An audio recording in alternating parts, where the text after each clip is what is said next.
How to restore Godaddy website. Hello guys and welcome to this new tutorial. In today's video, I'm going to show you how simple and easy it is to restore a website on a Godaddy. So it is going to be very simple and easy step to do. All you need to do is to follow up the video. Now we are going to head over godaddy.com, sign in for an account, and then we are going to visit our account by heading over my products. So once you have did that, you're going to see all the websites that you have created. Now we're going to select one of the websites. For example, I'm going to have this one. So we are going to wait for the dashboard of that website to appear, just like that. Head over the right side of the screen and wait for the status of the website. Click on Edit Website and it is going to open up the website editor. Now, we are going to face up the editor and we have here a specific section for the restoration of the website. If you're going to implement any modification, customization, or editing to the website, it is going to be saved. And that savings is going to be, for example, applied into this specific area. And I'm going to have it like this, so saving. And this saving is going to have some data, hours, date, and also some restoration mark. How we can find these restoration mark, basically, it is going to head over the settings. Now we are going to scroll down and we are going to see the last part of the site profile, which is going to be site history.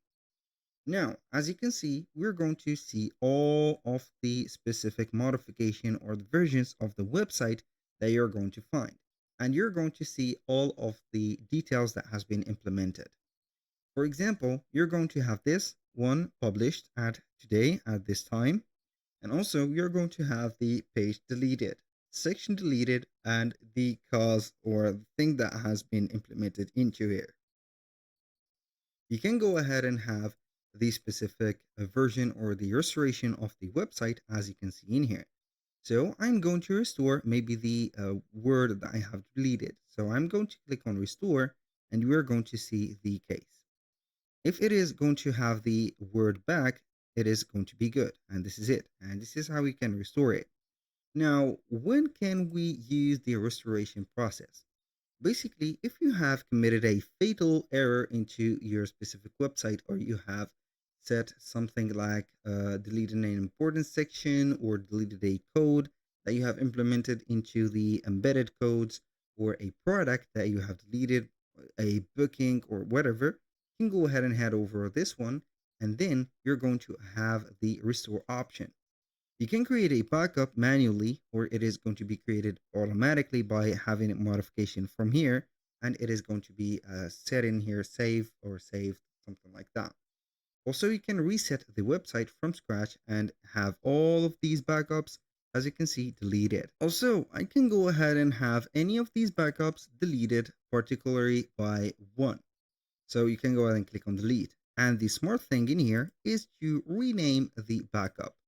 For example, I can go ahead and do some modification and we're going to save this backup as something that is going to distinguish this modification. For example, here we are going to have the everything, for example, or the name of the section that we are going to have, embed, and for example, embed from Canva, embed from Canva added. Boom. We're going to have it named as this, and it is going to be the title. So if I am going to have another thing or another modification, so I'm going to have this, for example, deleted. It is going to delete that or save that. We're going to head over the settings, site history. You're going to find normally that it is going to add something else added into your website. That was pretty much it for today's video. Thank you guys for watching. I hope that you have enjoyed the content and I hope to see you soon on the next one.